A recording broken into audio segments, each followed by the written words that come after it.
read about Jesus talking about sowing seeds, and they would fall in these different locations.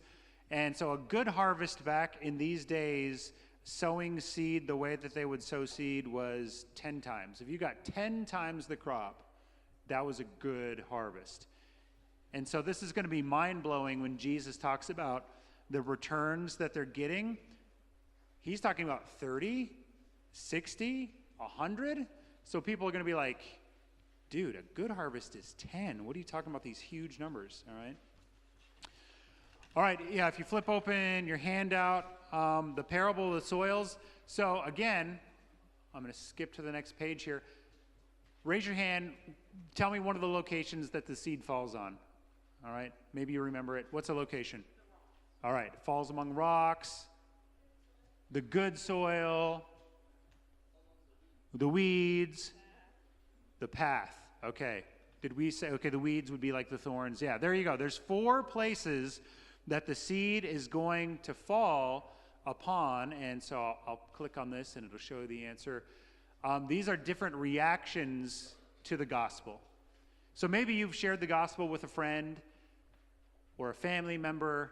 I want you to think through, did it seem like when I threw the gospel out, did they receive it with joy, but then it didn't last? Did it not even land at all, like a bird picked it right up off the path? Does it seem like they want to follow Jesus, but man, things in life, they want to pursue that stuff more? Or have you seen them like actually genuinely want to follow Jesus? And then here's the question for us, because when Jesus tells this parable, he's also wanting the listeners not just to think about other people, but what type of soil are you? All right, what type of soil are you? How has the gospel impacted your own life?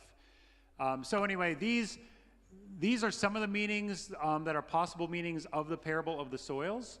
But maybe you guys are going to think of something else, like you see another truth, and that's why I have no answer for that. That is like your guys' own observations and your own lessons, okay? So that next section says the purpose of the parables. The purpose of the parables. Well, so these parables, Jesus, he's like testing his audience. He's testing us when we read these parables to see if we're picking up what he's throwing down or if we're totally missing it. And so the word here is separate. Jesus is separating those who understand what he's saying and those who really don't care, okay? So that's what's going on with these parables. Because sometimes we're like, Jesus, would you just be really clear? Just tell us, what are you trying to say here? And I love how Jesus is like, no, I'm not going to do that, you know? And so the next section here is the purpose of the parables. The purpose of these parables, it's to make us think. This is starting with when Jesus says those on the outside, he's talking about all of the unbelievers. Because with his disciples, he does take them aside and explain things a little bit more. And so the purpose of these parables is to make people think. And there's this one section that talks about a lamp. All right? I'm going to flip to that one real quick. So I kind of skipped out of order here because verses 10 through 12 and verses 21 through 25, those are 2 little kind of asides where Jesus is explaining why he's saying things in parables. And so I'm skipping to chapter 4, verse 21, because I don't want you to miss this. So Jesus says, is a lamp brought in to be put under a basket or under a bed and not on a stand? And of course, what's your answer? If you guys get a brand new light for Christmas, a lamp to put on your bedside table, the point of it isn't like, oh, I got this new light.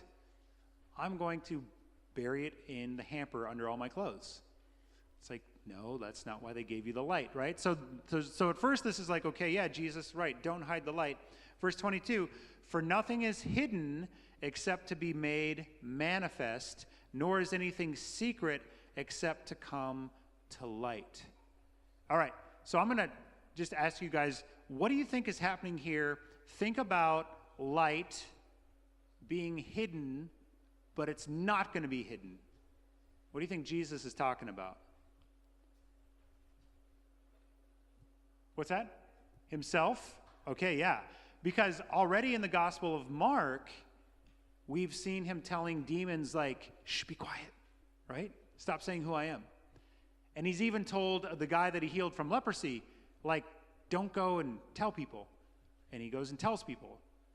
Is that in this gospel, or am I getting my books mixed up? Okay, Jules is nodding yes. Okay, I'm like, I've been reading in a lot of places. Maybe I'm getting this confused. Okay, so Jesus is kind of like a light isn't meant to be hidden, but it's going to be revealed. And of course, Jesus is waiting for that perfect time, because only in his death, burial, and resurrection is who he is really going to be fully understood.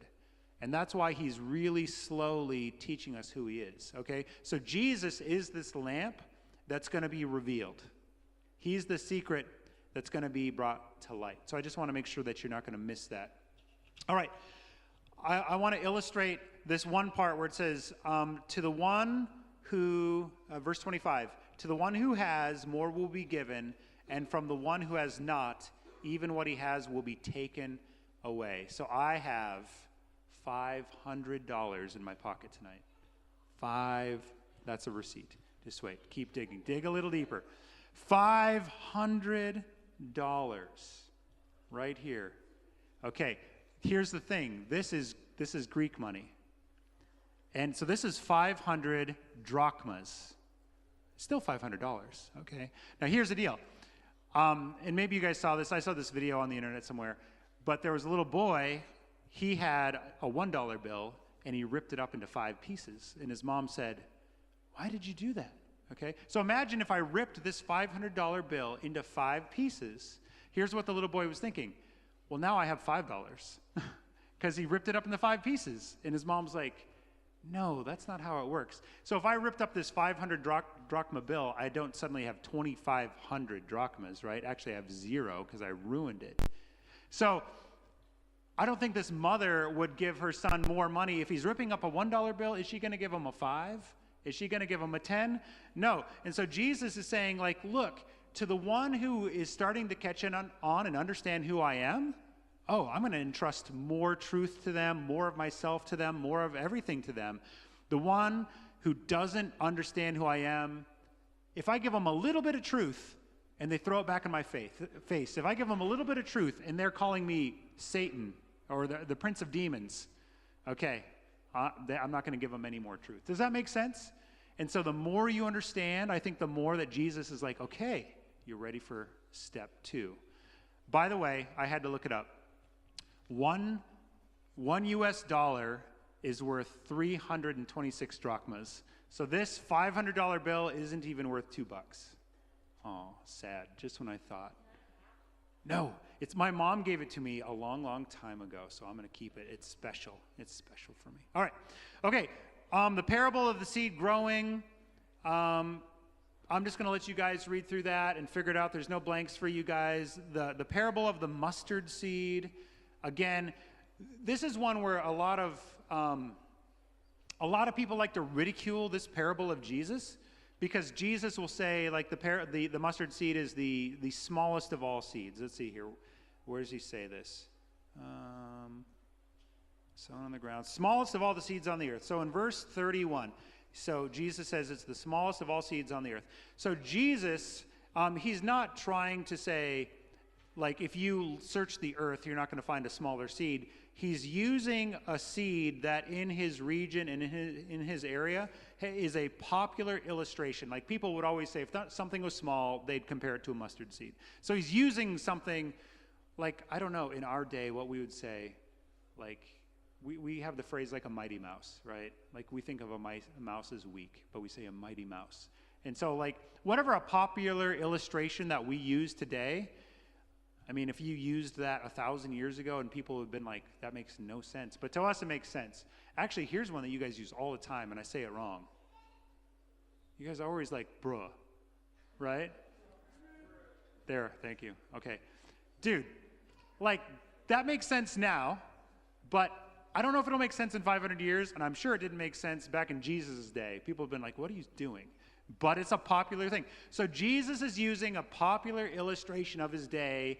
Nobody back then would have been like, Jesus, you're wrong. It's not. They would have been like, okay, we understand where you're going with this. It's just an illustration, okay? So here's a picture of a shirt. Oh, wait, blessing. The last word is blessing there. The kingdom of God starts small, but it's going to become this gigantic, this really big tree with really thick branches that even the birds can land in, and they will find protection and blessing. And so it reminds me, man, this was back when we went to Dare to Share, like, I don't even know what year. But Faith Beckloff drew this tree for me because this was like my mustard tree idea where the birds were coming and landing in the branches. And then we used this theme of come follow. But anyway, I'm like, I got to use that picture of that shirt. Do you have that one? It's like 2014. It's a long time ago. It's a like 11-year-old shirt in my office. It smells good. Okay. And then the last thing I just want to point out is this last part of Mark 4, Jesus calming a storm.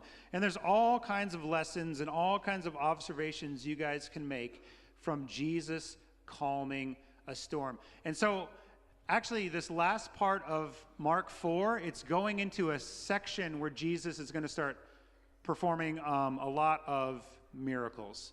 So we're going to go into a miracle section, and these miracles are to validate or to prove that Jesus' words are true.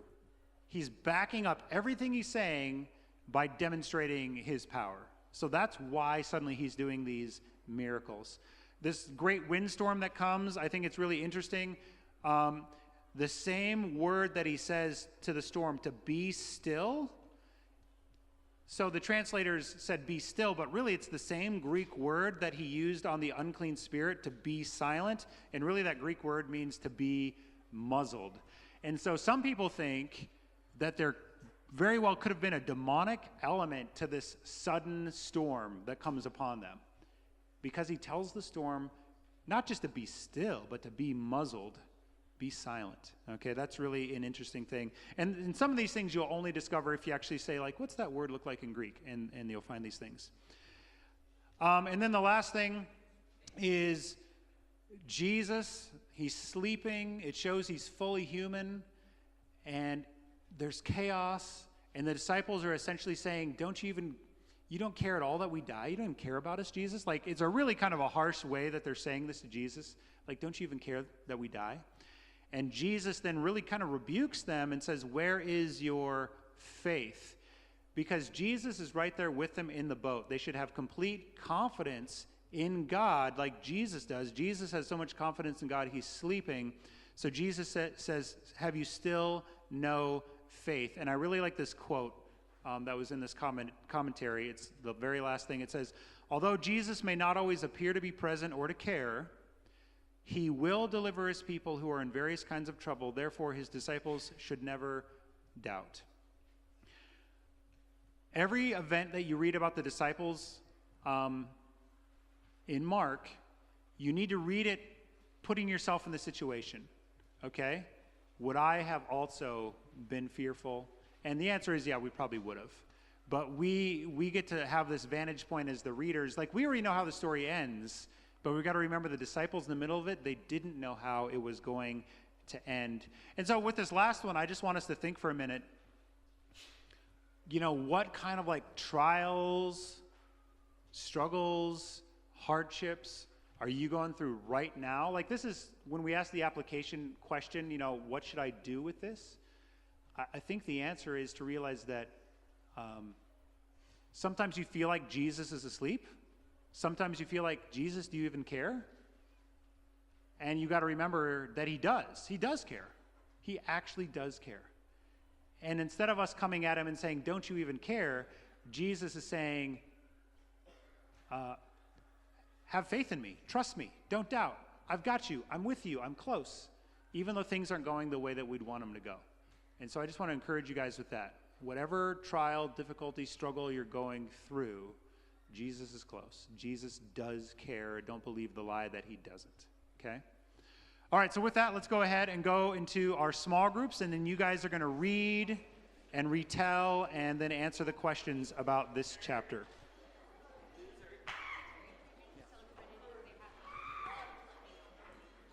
And then every color group, let Alicia know how many in your team, how many had green, whatever color shirt you're supposed to be wearing. All right.